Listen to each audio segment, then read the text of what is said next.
오늘 하나님 말씀은 사무엘하 21장 15절서부터 22절까지 말씀입니다. 사무엘하 21장 15절서부터 22절까지 우리 한 절씩 돌아가면서 봉독합니다. 제가 먼저 봉독합니다.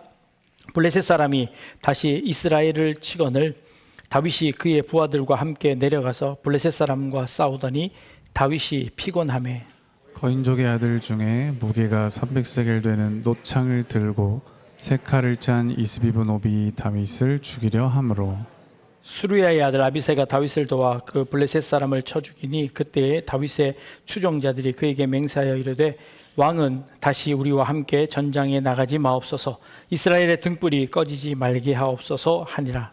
그 후에 다시 블레셋 사람과 곱에서 전쟁할 때 부사 사람 십부게는 거인족의 아들 중야삽을 쳐 죽였고 또 다시 블레셋 사람과 곱에서 전쟁할 때에 베들레헴 사람 야레오르김의 아들 엘하나는 가드 골리앗의 아우 라흐미를 죽였는데 그 자의 창자로는 배틀채 같았더라. 또 가드에서 전쟁할 때 그곳에 키가 큰 자 하나는 6개씩 모두 24개가 있는데 그도 거인족의 소생이라. 그가 이스라엘 사람을 능욕함으로 다윗의 형 삼마의 아들 요나단이 그를 죽이니라. 이내 사람 가드의 거인족의 소생이 다윗의 손과 그의 부하들의 손에 다 넘어졌더라. 아멘. 네. 제가 요즘 가끔 사람 이름을 잊어버릴 때가 참 많습니다. 아니 너무 잘 아는 분이고 방금 전에 만났던 분인데 갑자기 이름이 생각이 안 납니다. 그래서 그분 하면 옆에서 아내가 누구 이름을 대면 그제서야 이제 생각이 떠오르는 때가 있습니다. 이게 혹시 치매 증세는 아닌가 싶어 이렇게 인터넷을 뒤적여 봅니다. 근데 이런 분들이 의외로 많다고 이야기하더라고요. 여러분들도 그러신가요? 이게 일종의 노화 현상이기는 하지만 이제 걱정하지 말랍니다. 이게 자연스러운 현상이니까 그냥 받아들여라 라고 하는 그런 조언을 찾을 수 있었습니다. 정보는 기억되어 있는데 그 정보를 불러내는 속도가 자꾸 느려진다는 그런 겁니다. 여러분들은 언제 내가 나이 들었다라고 느껴지십니까? 앉았다 일어나면서 하면서 일어나실 때이십니까? 계단을 올라갈 때 무릎이 시큰거려서 그러십니까? 언제 내가 나이 들었구나라고 하는 생각을 하시게 됩니까? 전에는 하룻밤 새도 그 다음날 하루 자고 나면 끄떡 없었는데 이제 하루 새고 나면 며칠 몇 날을 고생하게 되는 여러분들의 몸의 변화를 통해서 나이 들었다라고 하는 생각을 가지기도 합니다. 그것보다 더한 것은 이제 내가 없어도 되는 사람인가 라는 생각이 들면 조금 서글퍼지는 것 같습니다. 직장에서는 후배들이 치고 올라옵니다. 또 가정에서는 자녀들이 더 이상 부모의 도움이 필요 없을 만큼 커갑니다. 교회에서도 어느덧 젊은 일꾼들이 나와 일을 하기 시작합니다. 이제 속마음에 이런 생각이 드실 겁니다. 이제 내 역할은 끝난 건가? 라고 하는 그런 생각이 들지요. 인정하고 싶지 않지만 그러나 우리 모두는 그렇게 저물어 가는 겁니다. 모든 사람들이 겪고 통과해야 하는 그런 과정인 것 같습니다. 오늘 우리 본문에 지금 계속 다윗을 추적해 오고 있습니다. 골리앗을 넘어뜨렸던 그 다윗이 어떻게 나이 들어가고 또 어떻게 실수하고 어떻게 저물어 가는지를 우리가 보고 있습니다. 오늘 본문 15절에 보니까 블레셋 사람이 다시 이스라엘을 치거늘이라고 되어 있습니다. 블레셋 사람이 이제 등장합니다. 블레셋은 누군고 하니 다윗의 등장에 처음 일조했던 사람들이 블레셋입니다.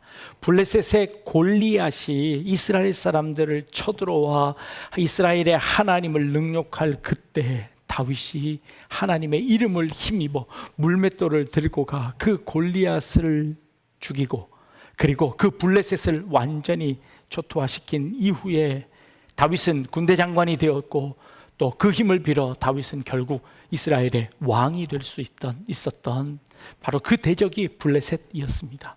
그때 블레셋은 이미 다 물러간 줄 알았던 그 블레셋이 이제 다윗이 40년쯤 지나 다윗이 쇠약해졌을 그때에 이 블레셋이 다시 그 힘을 정비해 이 이스라엘을 치러 올라오는 겁니다. 다윗은 그깟 블레셋쯤이야 라고 생각했는지도 모르겠습니다. 다윗은 군대를 소집합니다. 그리고 그 맨 앞장서서 그 블레셋 장군들을 물리치려고 앞장서 전투에 나아갑니다. 그런데요, 예전 같지 않습니다. 예전 같지 않습니다. 그 전투에서 다윗은 오늘 본문에 보니까 피곤하였다라고, 다윗이 피곤함에라고 기록합니다. 이것은 굉장히 완곡하게 번역되어진 단어입니다. 이 피곤하다는 원래 원어의 뜻은 어떤 뜻인가 하니, 기력이 소진하여 쓰러지게 되었다, 탈진했다라고 하는 그런 말입니다. 다윗이 그 전투 앞에 감당할 수 없어서 거의 기력이 쇠진해 탈진해서 거의 죽게 되어진 그런 상황이었습니다.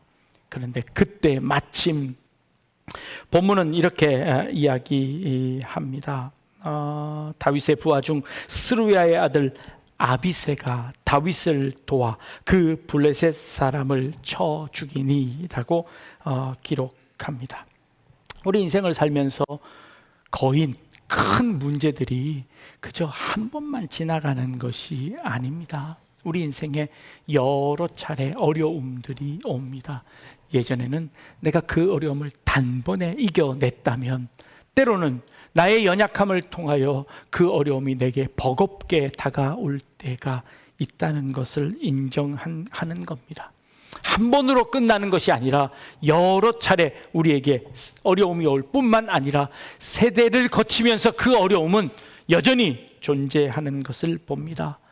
다윗이 피곤했다라고, 기력이 소진했다라고 하는 것은 어쩔 수 없는 일이다라고 하는 것이지요. 그런데 거기에 보니 노창을 든 그 블레셋 군사를 소개하는데요, 이스비브놉이라는 군사입니다. 거인이라고 성경은 표현합니다. 그가 가진 창이 300세겔이나 되었다라고 이야기합니다. 이 300세겔이 정확하게 얼마만큼 무게인지 현대에 정확하게 환산할 수는 없습니다. 그런데 비교의 대상이 있습니다.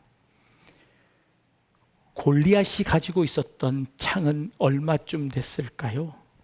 골리앗, 다윗이 처음 물리쳤던 골리앗이 가지고 있었던 그 창의 무게는 사무엘상 17장에 600세겔이라고 성경은 표현합니다.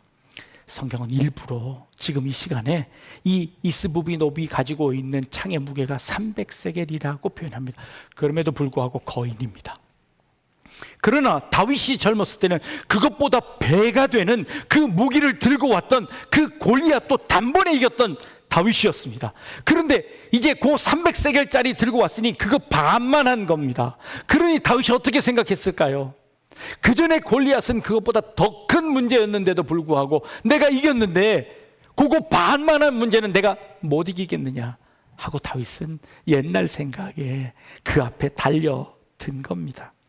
그러나 다윗은 그것도 감당할 수 없을 만큼 쇠약해져 있었습니다.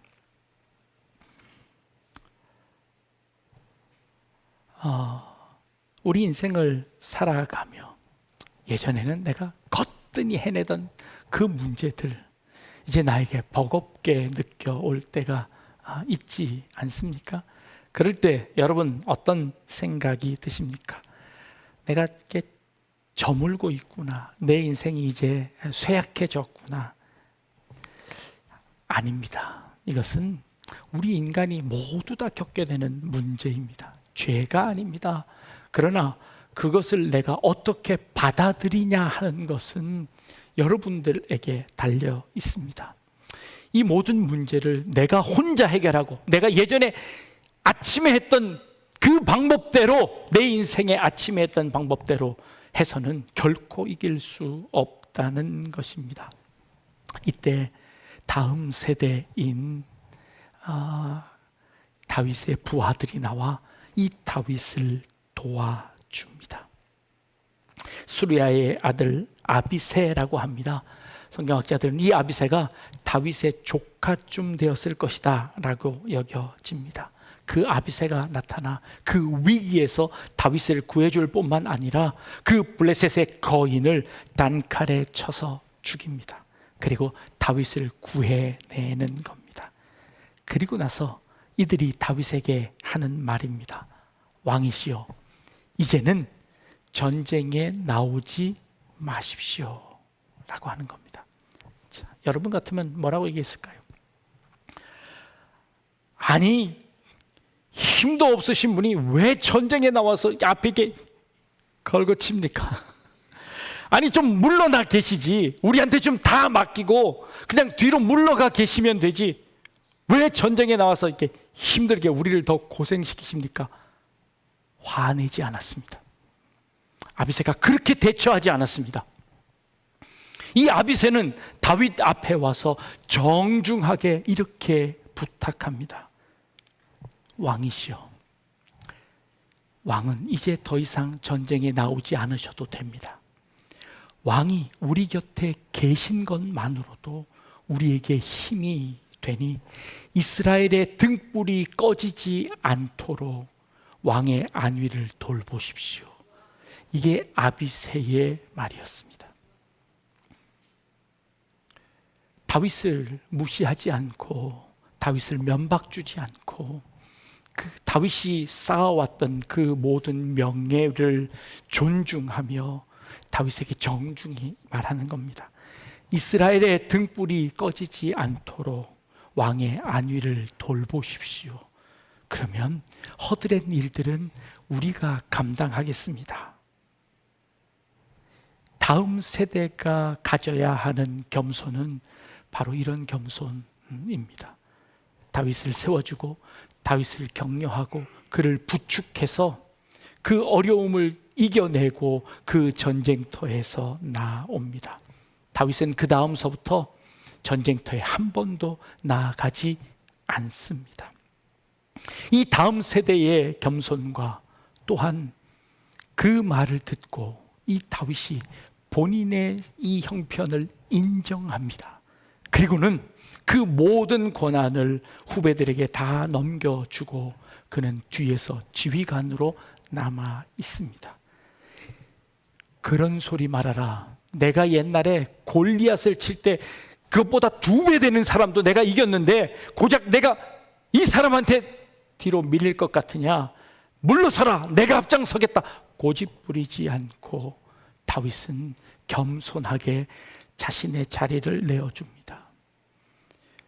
선배 세대의 그 인정하던 이 다음 세대와 그리고 자신의 모습을 인정한 그 겸손이, 두 겸손이 함께 어우러져 그 모든 전투에서 이겨내는 모습을 봅니다. 전쟁은 그것으로 그치지 않습니다. 다음 세대가 되었는데요, 오늘 본문 18절 보니까 그 후에 다시 블레셋 사람과 전쟁할 때, 19절 말씀에 또 다시 블레셋 사람과, 20절 말씀에 또 가드에서 전쟁 날 때에 연거푸 3번이나 이 블레셋이 이스라엘을 쳐들어오는 일들을 성경은 기록합니다. 그런데 이 전투 때마다 다윗은 한 번도 전투에 나가지 않지만, 그러나 우리 이름도 들어보지 않았던 젊은 세대들이 일어나 그 전투에 앞장서고 있습니다. 18절 말씀에는 후사 사람 십북에는 거인족의 아들 중에 삽을 쳐 죽이고, 그리고 베들레헴 사람 야오르김의 아들 엘하나는 가드 골리앗의 아우 라흐마를 죽였고, 그리고 가드와 전쟁할 때에는 삼마의 아들 요나단이 그를 죽였다라고 성경은 기록하고 있습니다. 십부계가 일어납니다. 엘하난이 일어납니다. 요나단이 일어납니다. 이름도 들어보지 못했던 사람들을 성경은 기록합니다. 다음 세대가 일어나 다윗을 계승해 이스라엘을 지켜내는 모습을 성경은 기록하고 있습니다. 도대체 이들은 어디서 왔을까요? 성경은 우리에게 힌트를 줍니다. 엘하나는 베들레헴 사람이라고 성경은 기록합니다. 베들레헴은 어떤 곳인고 하니 다윗의 고향입니다. 그들은 자라나며 다윗의 영웅담을 듣고 자라났던 그런 소년들이었습니다. 우리 동네에 살고 있던 그 다윗이 아주 소년이었을 때, 나만한 소년이었을 때 골리앗과 맞서 싸워 물맷돌로 그 골리앗을 이겼답니다. 그래서 군대 장관이 됐고 지금 이스라엘의 왕이 되었답니다. 그 소문을, 그 이야기를, 그 전설을 그들은 듣고 자라났습니다. 또 한 사람 요나단은 다윗의 형 시므아의 아들, 그러니까 결국 다윗의 조카였습니다. 그 조카가 자라면서 삼촌에게 물어보지 않았을까요? 삼촌은 어떻게 골리앗을 이길 수 있었습니까? 골리앗은 얼마나 컸습니까? 그 골리앗을 이길 때 어떤 마음이었습니까? 다윗은 그 조카들에게, 그 마을 아이들에게 그 믿음의 이야기를 해주지 않았을까요? 40년이 지난 이후에 그 다윗이 쇠약해져 블레셋의 공격 가운데 죽을 위기에 처해졌을 때 그들이 일어나 그 다윗을 부축하고 그 블레셋을 몰아냅니다. 그리고 골리앗의 아우였던 그 블레셋 사람을 이겨내고 그 동네에 살았던 그 거인족들을 하나하나 물리쳐내며 이스라엘을 지켜내는 이 모습을 성경은 기록하고 있습니다. 다음 세대 합니다. 다음 세대는 하늘에서 뚝 떨어지는 것이 아닙니다. 믿음의 사람들 곁에서 믿음의 이야기를 들으며 자라났던 그 아이들이 우리의 다음 세대가 되어집니다. 믿음으로 결정하고 믿음으로 살아냈던 우리 부모님들의 그 신앙의 모습들을 보고 자라났던 그 자녀들이 그 모습 그대로 다시 일어나 우리의 뒤를 이어 믿음의 가문을 이어나가는 그런 모습을 보는 겁니다. 성경은요, 오늘 마지막 절에 이렇게 이야기합니다. 다윗의 손과 그의 부하들의 손에 다 넘어졌더라. 블레셋 사람들이 다윗의 손과 그의 부하들의 손에 다 넘어졌더라 라고 기록합니다. 다윗은 한 번도 전쟁에 나가지 않았다니까요. 그런데 성경은 다윗의 손이라고 이야기합니다. 다윗의 손과 그 부하들의 손이라고 이야기합니다. 세대는 교체되는 것이 아니라, 세대는 그 전 세대가 사라지는 것이 아니라 그 세대는 합해지는 겁니다. 다윗과 그의 부하들, 다윗의 소문을 듣고 다윗의 이야기를 듣고 자라났던 그 자녀들이 그 힘을 입어 하나 되어 하나님의 나라를 만들어 가는 겁니다. 여러분들이 살아온 그 삶의 흔적들이 그들에게 힘이 되어, 걸음이 되어 온 가족이, 온 교회가 하나 되어 이어져 나가는 것을 봅니다.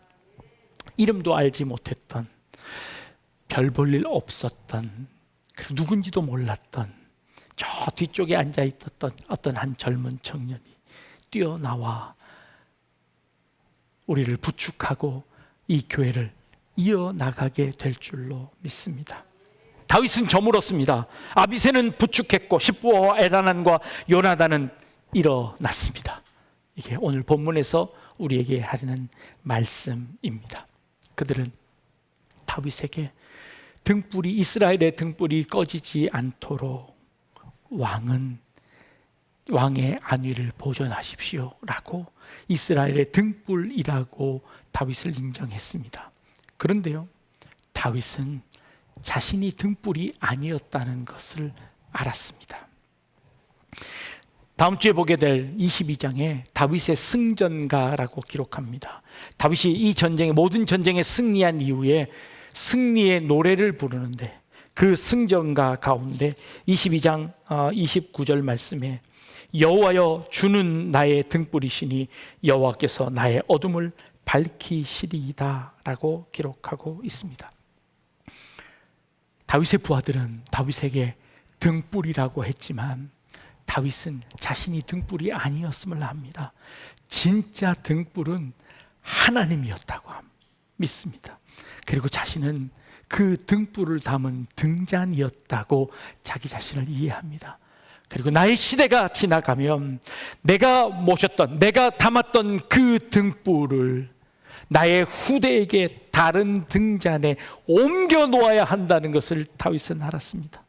그래서 나의 등불을 나의 후배들에게, 다음 세대에게 그 등불을 옮겨주며 그 등불이 영원히 꺼지지 않도록, 그 등불이 우리 온 땅을 밝히도록, 그 등불이 이스라엘을 밝히도록 그 다음 세대에게 그 등불을 넘겨주는 그 사역을 다윗이 이루어냈던 겁니다. 여러분들의 불을 다음 세대의 등잔에 옮겨줄 수 있는 여러분들이 되기를 원합니다.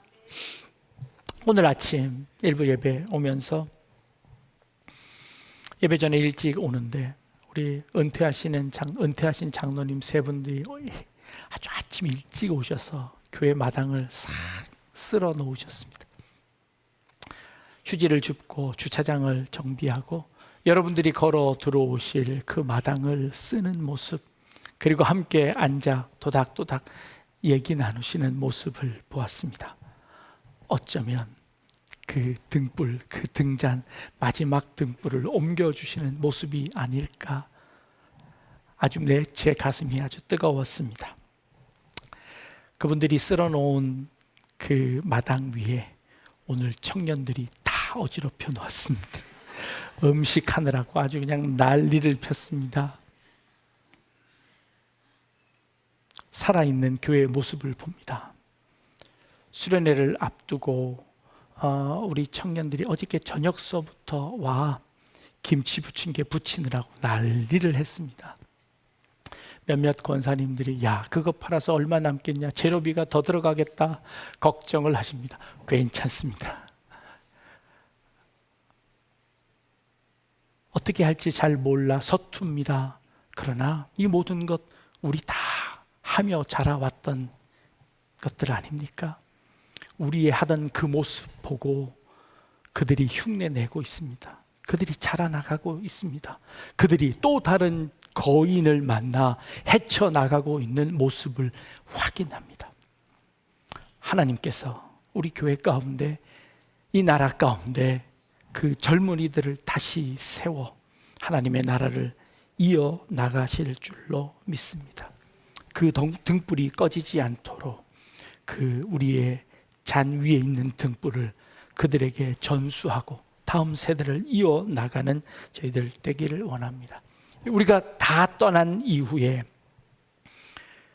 여러분들 때문에 예수를 믿게 되었습니다. 우리 그 장로님, 그 권사님, 그 집사님 신앙생활 때문에 제가 도전을 받고 하나님의 일을 더 열심히 하게 되었습니다 라고 그렇게 고백하는 사람들이 나와야 하지 않겠습니까? 다윗은 더 이상 거인을 이길 힘이 그에게 남아있지 않았습니다.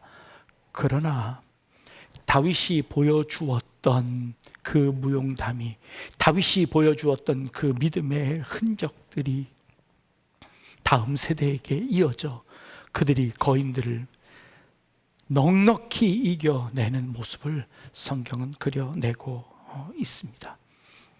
다음 세대의 두려움이 아니라 믿음과 신뢰로 그들을 후원하고 격려함으로 말미암아 하나님의 나라가 든든히 서가는 은혜가 우리 교회 가운데 있기를, 여러분들의 인생 가운데, 여러분들의 가정 가운데 있기를 주님의 이름으로 축복합니다. 기도하겠습니다.